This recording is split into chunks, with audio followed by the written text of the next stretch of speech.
안녕하세요. 저 연합뉴스의 정윤주라고 합니다. 사법 리스크 관련해서 좀 여쭤볼게요.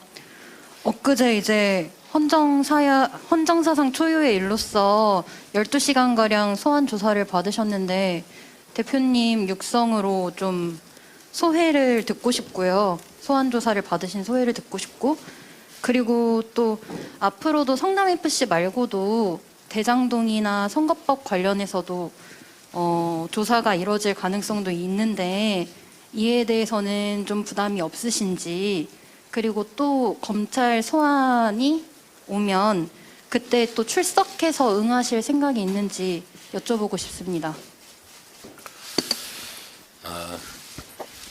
세상 일이라는 것은 앞으로 어떤 일이 벌어질지 모를 만큼 매우 다양하고 혼란스럽기 때문에 가정을 해서 말씀을 드리면 끝이 없을 것 같습니다. 그리고 가급적이면 사법 리스크가 아니라 검찰 리스크라고 말씀해 주시기를 부탁드립니다. 국민의 한 사람으로서 매우 부당한 처사이긴 하지만 검찰의 소환 요구에 당당하게 임했습니다. 잘못한 일이 없기 때문에 조사에 임했지만 검찰의 이러한 요구들은 매우 부당하고 옳지 않은 처사다라는 지적을 다시 한번 드립니다. 네, 다음 질의를 받겠습니다. 손을 들어주시기 바라겠습니다. 네, 중앙일보 유 기자. 네. 네, 대표님, 중앙일보 위문희 기자입니다. 4년 중임제 개헌을 제안하시면서 그 선거제 개편은 간단하게 말씀을 하셨는데요. 선거구 그리고 비례대표제 개편과 관련해서 구체적인 방향성을 조금 밝혀주실 수 있으실까요? 그리고 윤석열 대통령이 제안한 그 중대 선거구제를 고리로 여당과 협상에 나설 의사가 있으신지도 궁금합니다. 선거구제 개편 문제는 국민적 관심도 매우 높고 또 여야 정치 세력들 간의 이해관계도 충돌하는 매우 민감한 사안입니다. 대한민국의 국회의원 선거제도가 표의 등가성을 제대로 보장하지 않고 있고 또 특히 지역주의라고 하는 이 대한민국의 가장 심각한 문제를 제대로 해소하지 못할 뿐만 아니라 오히려 고착화시키고 있는 한 원인이기도 한 것 같습니다. 표의 등가성을 확보하고 진정한 민의가 제대로 대변되는 선거제도를 만드는 일은 윤석열 대통령께서도 관심 있는 사안으로 보여지고 그 문제를 해결을 하기 위한 하나의 수단, 방법으로 중대선거구제를 제시하신 것 같습니다. 반드시 중대선거구만 하겠다는 취지는 아니실 것이고 그 제도를 통해서 표의 등가성을 회복하고 지역주의를 완화하자는 뜻으로 저는 이해하고 있습니다. 그런 점에 대해서 저는 전적으로 공감하고 있고 다만 중대선거구 제도만이 유일한 방안이냐에 대해서는 회의적이고 그 문제를 해결하는 데는 권역별 비례대표제와 같은 다른 방법들도 많이 있기 때문에 중대선거구제를 포함해서 가능한 모든 제도들을 여야가 국민의 눈높이에 맞춰서 심도 있게 토의하고 합리적 방안을 만들어가면 좋겠다라는 생각이 듭니다. 우리 당 안에서도 다양한 의견들이 표출되고 있기 때문에 당의 입장도 내부의 토론을 통해서 또 국민들의 뜻을 살펴가면서 만들어 가도록 하겠습니다. 다만 제 일감으로는 저는 대통령제는 소선거구제와 친하고 중대선거구제는 내각제와 좀 친한 제도 아닌가 그런 생각을 하고 있는데 우리 전에 정책위 의장께서 하신 말씀이라 저도 한번 원용해 보겠습니다. 그렇게 말씀하셨죠? 네, 다음 질의 받겠습니다. 예, 이델리 이수빈 기자. 네, 대표님 안녕하세요. 이데일리 이수빈 기자입니다. 최근 당에서 김건희 여사 특검 TF를 띄웠는데 대표님께서 검찰 리스크 얘기 나올 때마다 당 지도부에서도 김건희 여사 공정하게 수사하라고 목소리를 높여왔습니다. 이에 대해서 대표님은 어떤 의견이신지 궁금합니다. 저는 그 두 사안을 연관 짓는 것은 부당하다고 생각합니다.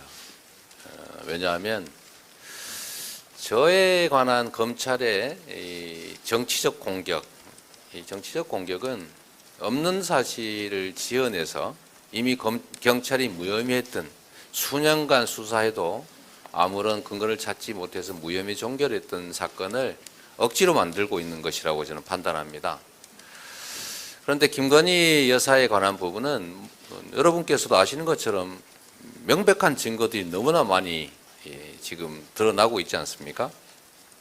그 두 가지 사안은 연관시킬 사안이 전혀 아니라고 생각하고 있고, 그렇기 때문에 여러분께서도 두 가지가 마치 연관이 있는 것처럼 만드는 것은 사실상 공평치 못한 판단이라는 생각을 해주시도록 당부드립니다.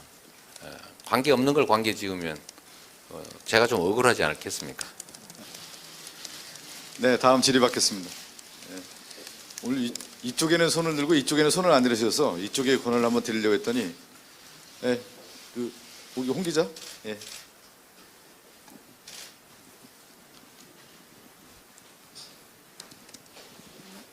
네, 대표님 안녕하세요. 뉴시스 홍연우입니다.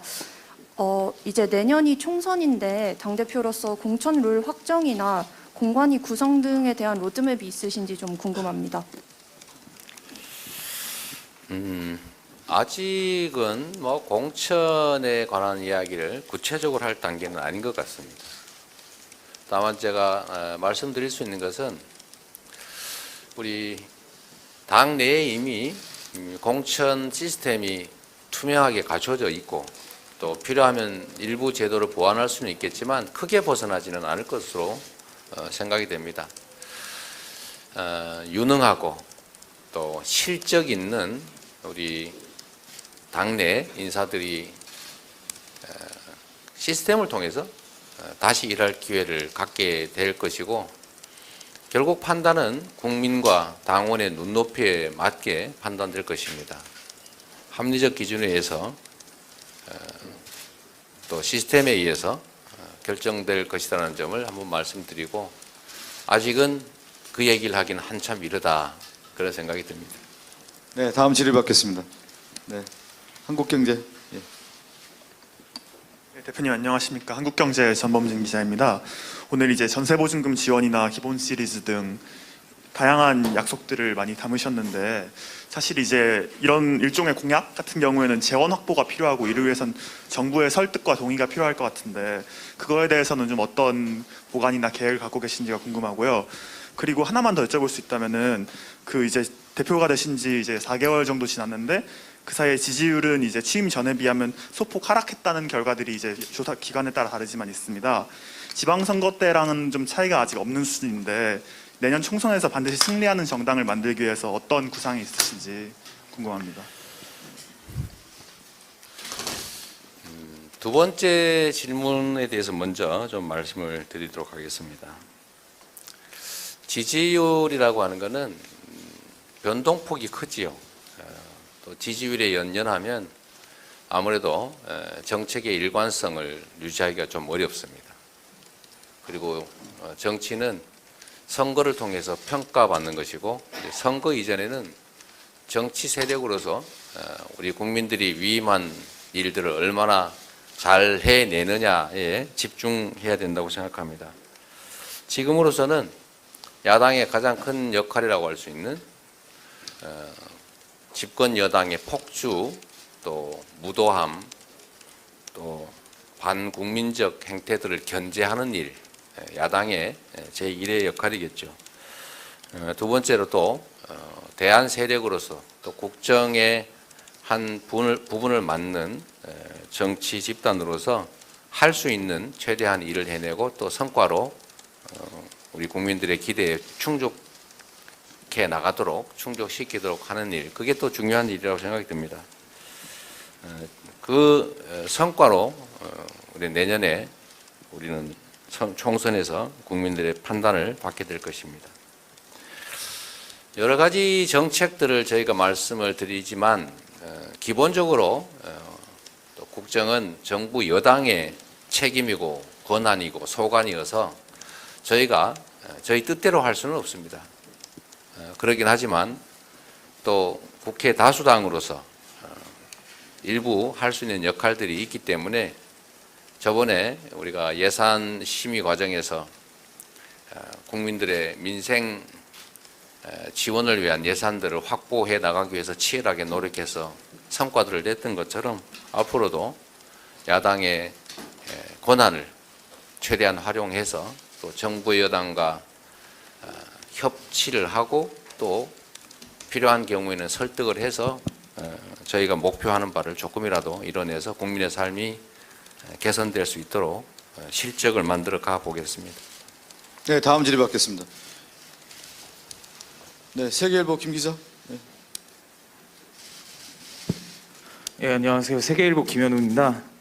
그 얘기하신 이제 그 민생 협조 관련해서 정부의 추가 경정 예산 편성을 요구할 생각이 있으신지랑, 그리고 또 여야 대화 관련해서 죄송합니다. 영수회담 관련해서 지금도 유효하다고 하셨는데 그 신년 인사회 때는 형식을 문제 삼아서 참석을 안 하셨는데 지금 검찰 소환 조사 이후 이렇게 얘기하시는 게 좀 정략적으로 보일 수 있다는 지적이 나올 것 같습니다. 이에 대한 의견 좀 부탁드립니다.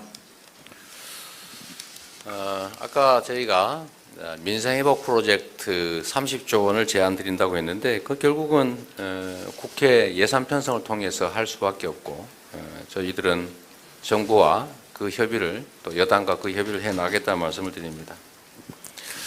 신년 인사회는 이미 말씀드렸던 것처럼 우리 실무 단위에서 이미 일정이 확정되어 있었고 또 저희가 불참을 한 게 형식을 문제 삼은 것은 아닙니다. 다만 그 과정에 부족함을 지적했다는 그 말씀을 드립니다. 네, 다음 질의 받겠습니다. 가운데 TV조선 정 기자 한번 질의 드리겠습니다.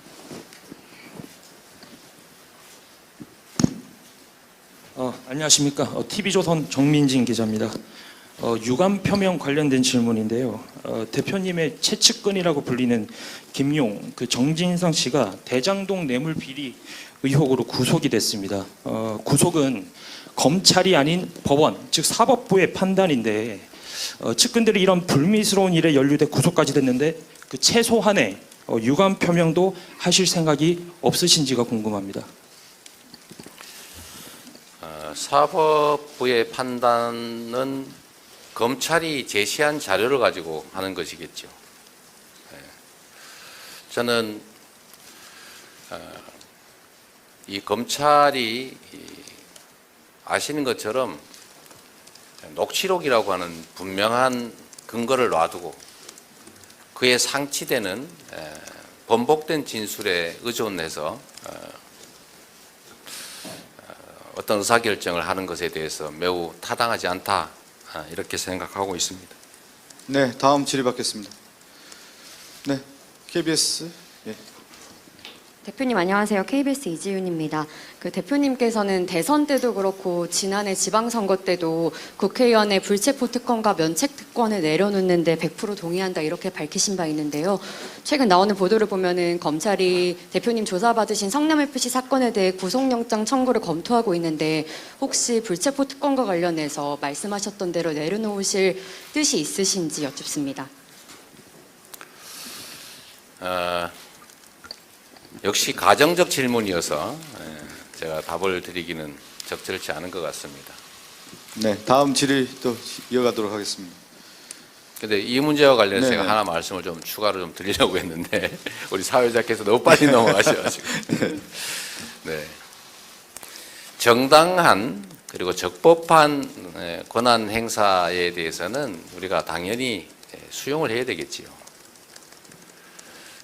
경찰이 적법하게 권한을 행사한다면 당연히 수용하겠지만 경찰복을 입고 강도 행각을 벌이고 있다면 과연 어떻게 판단할지 이런 것은 또 상황이 다르기 때문에 판단은 다를 수 있다고 생각합니다. 민주화 이후에 이 검찰이 수사권, 기소권을 이런 식으로 남용한 사례가 없습니다. 지금은 검찰이 권력의 그야말로 하수인이 돼서 부당한 권력을 도와주면서도 최소한의 그 기준 또 합리성은 유지하려고 노력했었지만 지금은 검찰 그 자체가 권력이 되면서 균형이라든지 합리성이라든지 이런 건 전혀 고려하지 않고 수사 기소권을 그야말로 남용하는, 수사를 하는 것이 아니라 정치를 하는 상황이라는 점들을 여러분께서도 고려해 주시길 부탁드립니다. 네, 다음 질의받겠습니다. 네, 전자신문. 네. 소속과 이름을 다시 한번 밝혀주시기 바라겠습니다. 예, 전자신문 정치부 최기찬 기자입니다. 지금 국회의원 되신 지 8개월 됐고 당대표 되신 지 한 5개월쯤 됐는데요. 지금까지 걸어온 개인 이재명의 정치사와 지금의 어떤 위치와는 좀 다를 것 같은데, 궤가 좀 다를 것 같은데 가장 아쉬웠던 점은 좀 어떤 건지 좀 밝혀주셨으면 좋겠고, 그리고 이제 일각에서 이재명 다음을 잃었다 이런 비판이 있는데 이에 대한 것도 좀 생각을 밝혀주시기 바랍니다. 제가 그 성남시장으로 있을 때 이제 그런 지적을 많이 받았습니다. 왜 그렇게 오바하느냐 뭐 이런 취지의 질문을 많이 받았습니다. 아무도 봐주지 않으니까 외면하기 때문에 우리의 성과 또는 의지 이런 것들을 드러내기 위해서 좀 색다른 표현, 색다른 모양, 모습들을 좀 취했던 것 같습니다. 그러면서도 제가 그 말씀을 드렸죠. 벼룩이 눈에 띄기 위해서는 튀어야 되지 않느냐. 그런데 이 벼룩이 강아지가 되고 강아지가 돼지가 되고 돼지가 소가 되고 송아지가 되면 똑같은 행동을 할 수는 없을 거다. 유행하는 말로 송아지가 벼룩처럼 튀면 다리 부러진다. 아무도 안 웃어주시는군요. 그걸 광우라고 한다. 그러니까 상황과 위치, 역할에 따라서 행동과 책임이 다를 수밖에 없다. 그 말씀을 드렸던 기억이 있습니다. 사이다가 아니다 또는 사이다 맛이 많이 빠졌다 이런 지적들을 하시는데 제가 일국의 최다수당, 야당이긴 하지만 최대 다수당의 대표로서 그 책임감과 무게 때문에 함부로 행동하기가 좀 어렵고 표현도 그렇게 개인일 때 할 수 있는 것과는 좀 많이 다른 것 같습니다. 그러나 제가 가지고 있는 새로운 세상, 더 나은 세상을 향한 꿈이나 의지 그리고 그 실천은 그때나 지금이나 변함이 없다 이 말씀을 다시 한번 드립니다. 아쉬움은 그런 거죠. 제가 마음속에 가진 많은 생각들 또 하고 싶은 일 많지만 수많은 우리 헌법기관들의 집합체라고 할 수 있는 이런 당 안에 제 개인적인 의지나 또는 욕구를 그대로 드러낼 수는 없는 것이죠. 책임감 때문에 많이 진중해질 수밖에 없다는 점이 사실은 아쉬움 같은 것이긴 합니다만 그러나 그거는 어쩔 수 없는 거죠. 언제나 권한에는 책임이 따르는 것이니까요. 네, 다음 또 질의 이어가도록 하겠습니다. 이번 이쪽으로 좀 가겠습니다. 채널A 윤 기자, 예. 소속과 이름 다시 한번 밝혀주시기 바라겠습니다. 네, 안녕하세요. 저 채널A 윤수민입니다. 저 안보 불안에 있어서 대통령의 말폭탄을 지적하셨는데요. 이번에도 또 윤석열 대통령이 북핵 문제에 있어서 자체 핵무장을 언급했습니다.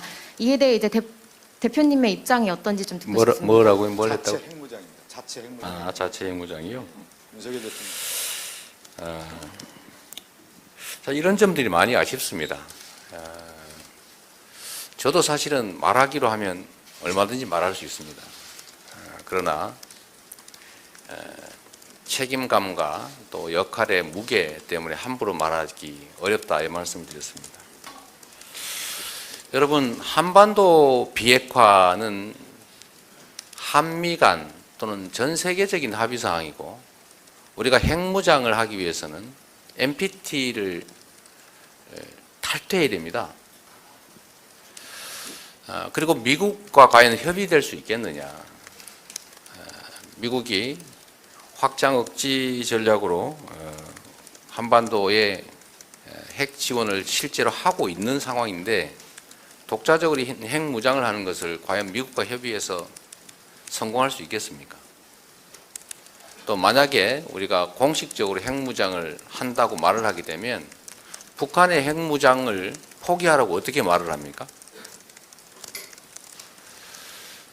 그러면 한반도가 남북한이 서로 핵 무장을 하면 일본은 가만히 있겠습니까?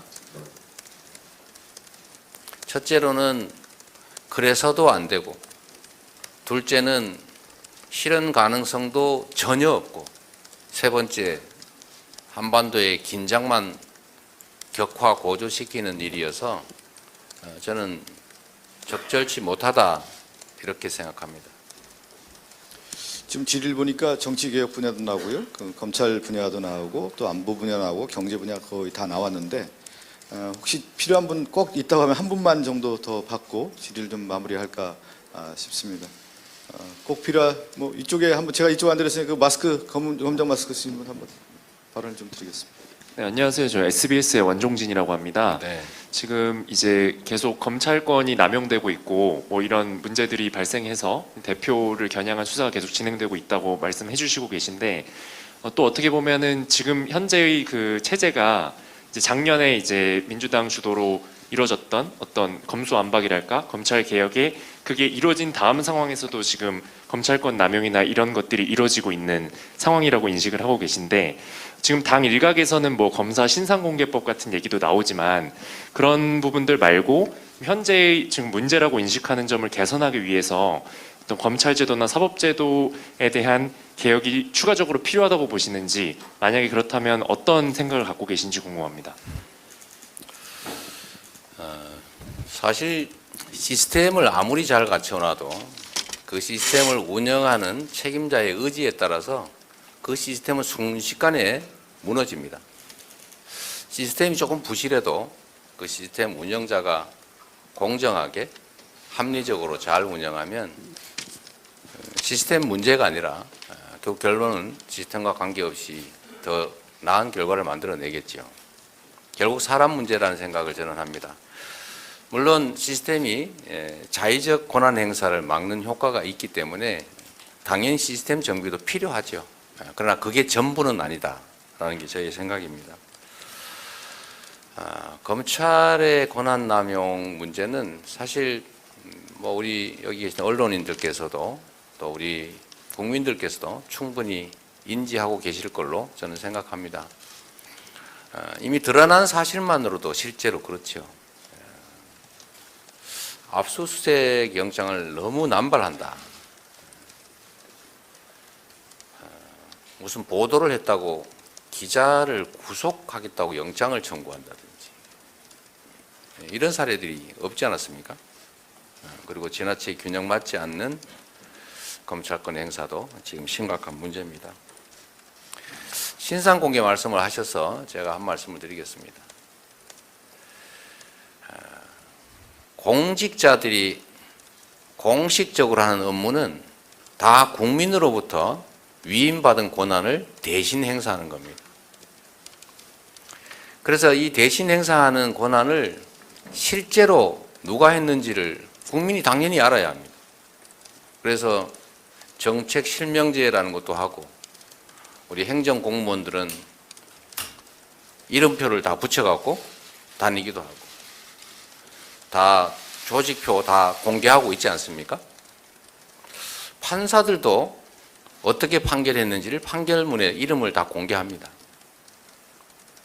그런데 검사만 왜 자기들이 한 일을 공개하면 안 됩니까? 어디서 무슨 일을 하고 있는 누구인지 이미 다 공개된 사실들을 공개했다고 조리돌림이라는 표현까지 해가면서 반발한다는 소문을 들었는데 그게 왜 조리돌림입니까? 자신이 한 행위를 드러내는 것이 조리돌림이라고 생각하는 것 자체가 자신들이 한 행위가 부정한 행위임을 인정하는 거죠. 제대로 정당하게 했다면 자랑해야지. 내가 국민이 맡긴 일을 이렇게 잘하고 있다. 고마워해야죠. 이런 공개하면. 저 같으면 그럴 것 같습니다. 네, 오늘 예정된 시간이 다 됐고요. 그래서 오늘 여기서 좀 마치도록 하겠습니다. 오늘 이재명 당대표 2023년 신년 기자회견은 이것으로 마무리하겠습니다. 참석해 주신 언론 여러분 감사합니다.